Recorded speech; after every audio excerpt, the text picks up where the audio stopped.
பதிவை பார்க்க வந்த இருங்க இருங்க இருங்க தோசைக்கல்ல பார்த்ததும் ஓடிடாதீங்க. இந்த பொம்பளை 10 தோசை சுட்டு நம்ம கழுத்தில் பிளேடை வைக்கணுன்னுட்டு ரெண்டே 2 தோசை தான்.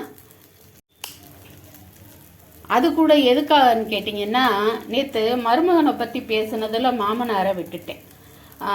அதாவது ஆற்றுக்குள்ளே முங்குன முருகன் கோயிலை காமிச்சேன்னா, அவரோட மாமனாரான பெருமாளை பற்றி ஆண்டாள் பாடின பாசுரத்தில் 4வது பாசுரத்தை நேற்று சொல்ல மறந்துட்டேன். அந்த வெள்ளை ஒரு வேகத்தில் சொல்ல மறந்துட்டேன்.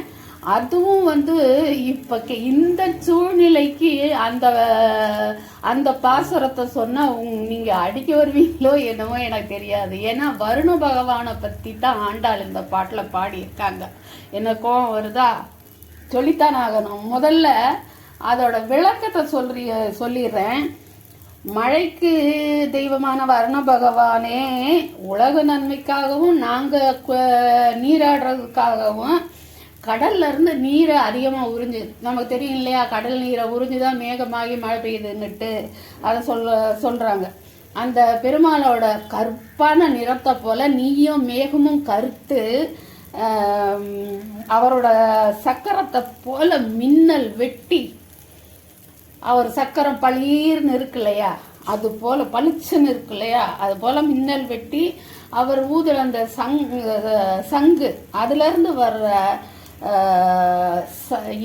இடி போல சத்தம் போல இடி இடிச்சு இந்த பூமியில் மழை பெய்யணும். ஆனால் தேவையான நேரங்களில் மழை பெய்யணும், அளவோடு மழை பெய்யணும், எங்களுக்கு எவ்வளோ தேவையோ அவ்வளோ பெய்யணும்னு தான் அது போட்டிருக்கு. தோசையை பார்த்தீங்கன்னா கண்ணா பின்னான்னு பிஞ்சு போச்சு, ஒரு வழியாக ஒட்டி வச்சுருக்கிறேன். அந்த பாசுரம் என்னன்னு பார்த்தீங்கன்னா, ஆழிமழை கண்ணா ஒன்று நீ கைகரவே லாழியுள் புக்கு முகந்து கொடார்த்தேரி ஊழி முதல்வன் உருவம் போல் மெய் கருத்து பாழியந்தோளுடை பத்மநாபன் கையில் ஆழி போல் மின்னி வளம்புரி போல் நின்று அதிர்ந்து, அதாவது அந்த இடி போல அந்த சங்கநாதம் எப்படி ஒலிக்கும் அது மாதிரி அந்த இடி இடிச்சு தாழாதே சார்ங்கம் உதைத்த சரமழை போல், அதாவது சார்ங்கம் உதைத்தனா வில்லிலிருந்து அம்பு எப்படி வருதோ அதில்லாத போல வானத்திலிருந்து சரன்னு மழை பெய்யணுமா. சரமழை போல் தாழாதே சார்ங்கம் உதைத்த சரமழை போல் வாழ உலகினில் பெய்திடாய் நாங்களும் மார்கழி நீராட மகிழ்ந்தேலோர் எம்பாவாய் அப்படின்னு. அதாவது கரெக்டாக பெய்கிற நேரம் மட்டும் தேவைக்கு பெய்யின்னு சொல்லி இருக்குது. இப்போ பார்த்தீங்கன்னா நாங்கள் எங்கள் முன்னாடி இருந்த ஊரில் இந்த மாதிரி ஒரு 4 நாளைக்கு மழை பெஞ்சிச்சுன்னா உடனே மறுநாள் அந்த மழை நின்றுதும் காலையில் கிளம்பிடுவாங்க பெண்கள் எல்லாம். வாளி நிறைய துணிமணிகளை அமுக்கிக்கிட்டு கம்மாய்க்கு கிளம்பிடுவாங்க. ஓரளவுக்காவது தண்ணி வந்துருங்க. ஆனால் சுற்றி உள்ள எத்தனை சின்ன சின்ன கம்மாய்கள் நிறைஞ்சு உடஞ்சி வந்தாலும் அந்த கம்மா தாங்கும்.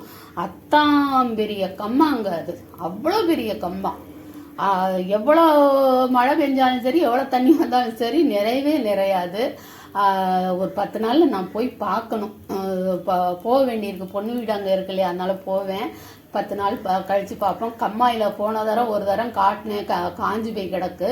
இப்போ எப்படி இருக்குன்னு சொல்லிட்டு நான் கண்டிப்பாக பார்க்கணுங்கிறதுக்காகவே எப்போ இன்னும் ஒரு 10 நாள் ஆகணும் ரொம்ப ஆவலாக இருக்கேன். தோசை ஒரேடியாக தீஞ்சே போச்சு.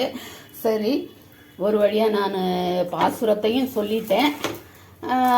மழை எப்படி அளவாக பெய்யணுங்கிறதையும் அந்த பாட்டில் சொல்லி இருக்குது. தேவைக்கு நீராட மழை பெய்வாய் அப்படி. அதுபோல் விவசாயம் செழிக்கவும் மழை பெய்யும். சரி, எல்லாரும் இந்த மழையினால் ஏற்பட்ட பாதிப்பிலேருந்து சீக்கிரமே மீண்டு நல்ல நிலைக்கு வரணும்னு சொல்லி நான் பகவானை வேண்டிக்கிறேன். அடுத்த ஒரு வீடியோவில் சந்திப்போம். நன்றி, வணக்கம்.